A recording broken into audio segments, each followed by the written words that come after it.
Fala investidores, beleza? O Lucas novamente com vocês. Pessoal, já temos disponível o último relatório gerencial do MXRF11, que é correspondente a esse último mês de maio de 2024. Então vamos aproveitar para poder analisar juntos esse último relatório gerencial e ver como é que o fundo ele vem se desempenhando e qual a expectativa aí para os próximos meses. Lembrando que o MXRF11 atualmente é o maior fundo imobiliário com respeito à quantidade de cotistas, passando aí de 1 milhão de cotistas. É também o maior fundo imobiliário de base 10, por isso que ele é muito procurado, especialmente pelos investidores iniciantes. Além disso, é um dos maiores fundos imobiliários do mercado se compararmos aí o seu patrimônio, que atualmente passa aí de 3,2 bilhões de reais. E esse patrimônio pode aumentar ainda mais, já que o fundo está no momento em processo de subscrição, com o objetivo de captar mais 800 milhões de reais. Valor esse que pode chegar até 1 bilhão de reais com o seu lote adicional. Então vamos esperar para ver como é que o fundo ele vai finalizar essa nova emissão de cotas que ele está realizando no momento. Deixe aí nos comentários, pessoal, se você investe no MXRF11 e quantas cotas que você tem atualmente nele. Também deixe aí nos comentários se você vai ou não participar dessa nova emissão de cotas. Se você tem dúvidas sobre essa nova emissão, tem vídeo aqui no canal, eu vou deixar na descrição aqui para que você possa assistir e tirar todas as suas dúvidas, beleza?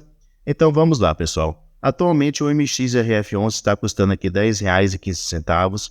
Esse é o seu preço atual de negociação. Também podemos ver que seu dividend yield está aqui na casa dos 12,71% e ele já pagou nos últimos 12 meses R$ 1,29 por cada cota. Se descermos um pouquinho aqui, podemos ver o seguinte, que o valor patrimonial por cota do MXRF11, no caso, o que seria o seu preço justo, é os R$ 9,76.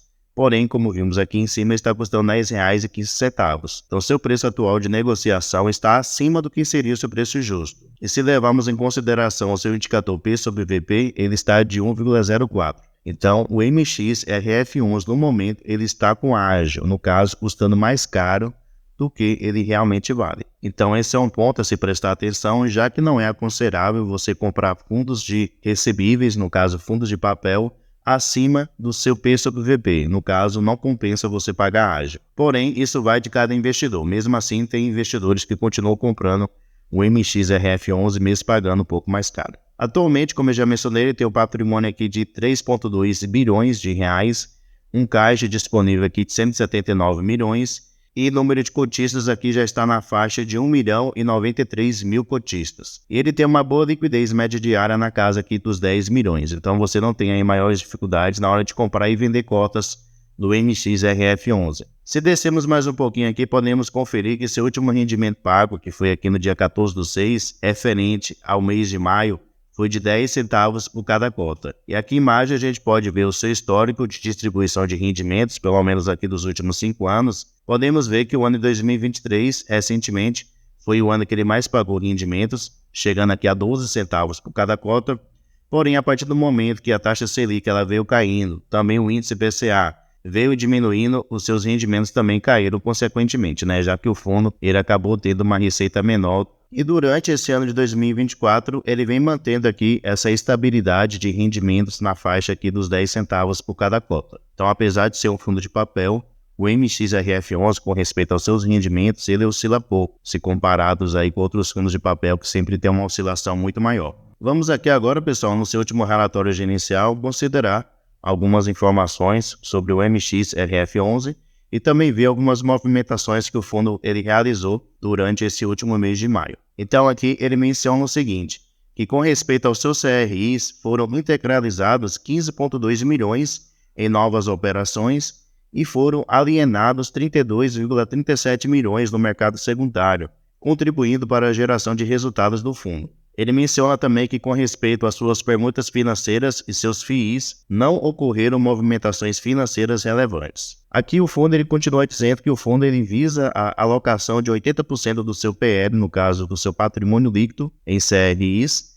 com bons nomes de crédito, com carregos atraentes e alto potencial de ganho de capital recorrente com o giro. Ele menciona também que até 20% do seu PL pode ser investido em permutas financeiras e possui boa rentabilidade, além de operações em fundos imobiliários com características de CRIs que, por motivos diversos, forem estruturados via FII. Descendo mais um pouco aqui, pessoal, podemos ver correspondente ao resultado financeiro do MXRF11 referente a esse mês de maio de 2024. Então podemos ver que o fundo ele teve uma receita total durante maio de R$ 34.983.000, quase R$ 35 milhões, que foram provenientes aqui das suas permutas financeiras, também dos fundos imobiliários que ele investe, os rendimentos que ele recebeu e também os juros dos seus CRIs, além de ativos aqui da renda fixa que atualmente ele recebeu também uma rentabilidade. As suas despesas durante maio somaram o valor aqui de R$ 2.734.000. Então, se pegarmos a sua receita bruta, que foi essa daqui,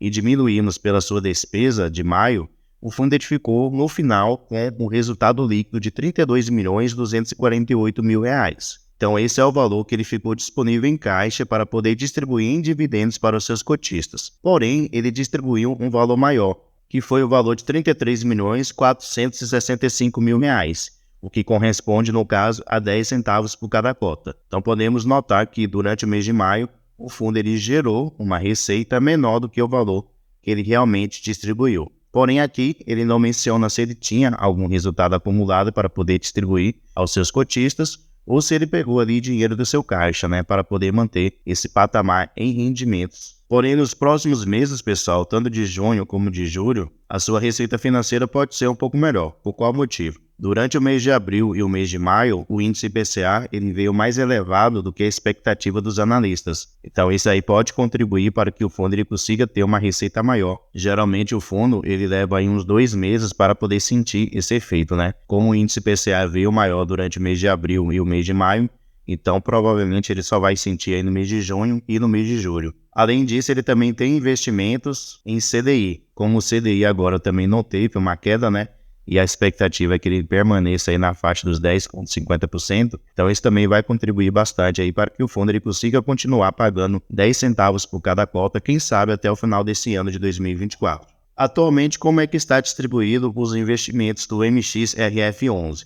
Então, atualmente ele tem aqui 77% do seu patrimônio investido em CRIs, lembrando que essa porcentagem pode chegar até a 80%, como ele havia mencionado lá no início do relatório gerencial. Ele tem aqui 13% investidos em cotas de outros fundos imobiliários. Ele também tem 4% investidos em permutas financeiras. E o restante 6% está disponível em caixa para futuros investimentos. Com respeito ao setor de atuação aqui dos seus devedores, podemos ver que eles atuam no setor comercial, 33%, também no setor corporativo, de 30%, e no setor residencial, no caso construtoras, corresponde aqui a 13%. Com respeito aos indexadores dos seus CRIs, podemos ver que ele usa 2. Seu principal é o índice IPCA, que corresponde quase a 70% dos seus CRIs, e o restante, 30%, está indexados aqui ao índice CDI. E como eu já mencionei, o IPCA veio elevado nesses últimos 2 meses, e o índice CDI, a expectativa é que ele não caia mais. Então, isso pode beneficiar bastante aí o MXRF11. Aqui em cima, pessoal, ele menciona 2 operações que ele realizou durante esse mês de maio, 2 aquisições, que ele fez de novos CRIs. Como eu já mencionei, havia somado o valor ali de R$ 15 milhões.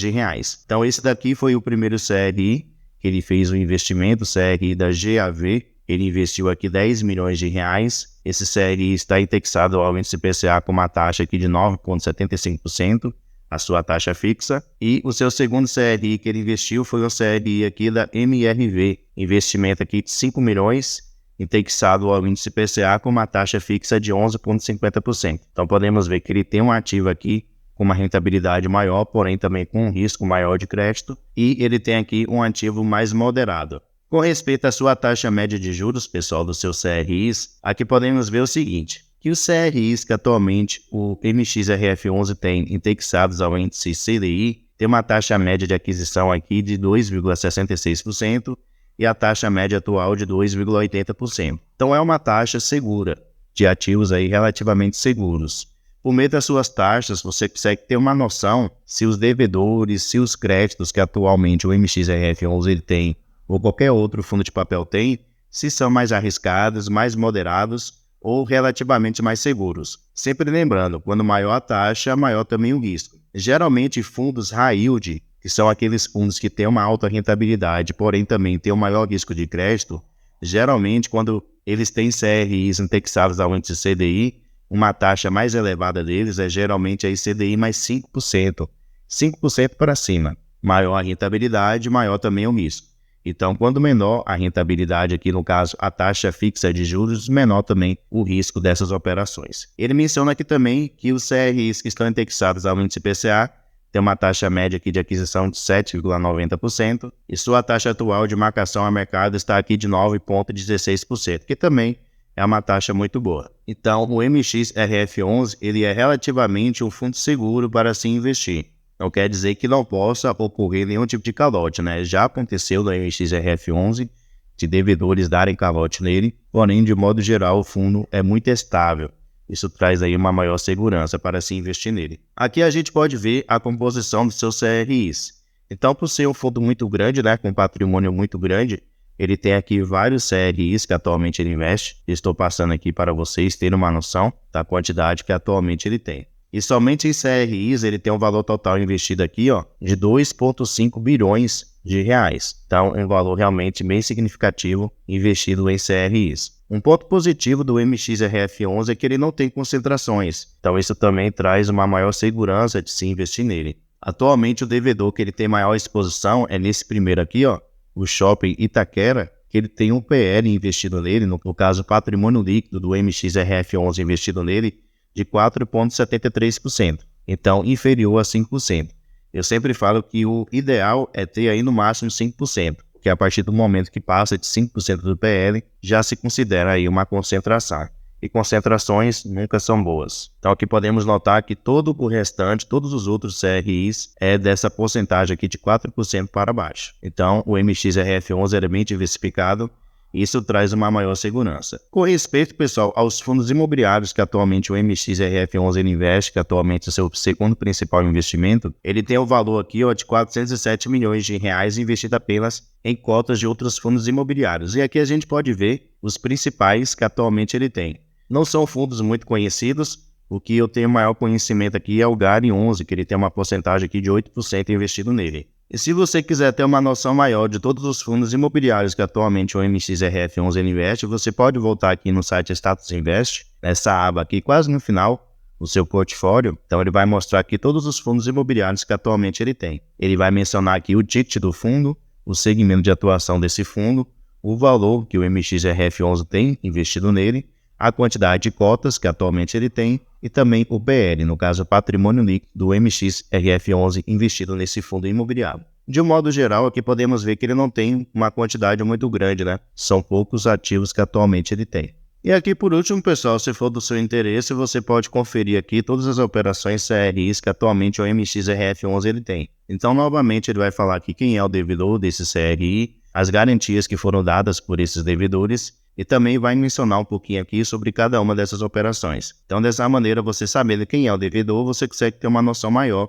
da situação de cada um deles. Então, você pode fazer uma pesquisa pessoal, né, mais aprofundada, ver como é que está a situação de cada um desses devedores, para que assim você possa fazer um estudo mais aprofundado. Então, a gente pode ver aqui que tem empresas realmente, empresas bastante conhecidas. Então, o MXRF11 realmente é um fundo imobiliário muito bom para se investir. Como eu mencionei, atualmente não está no melhor preço, né? Já que é um fundo de papel e ele está com ágio. O recomendado é não investir nele pagando ágio, porém, isso fica a critério de cada investidor. Cada um sabe o que é que faz com o seu dinheiro. Beleza? Pessoal, muito obrigado pela sua atenção e até a próxima.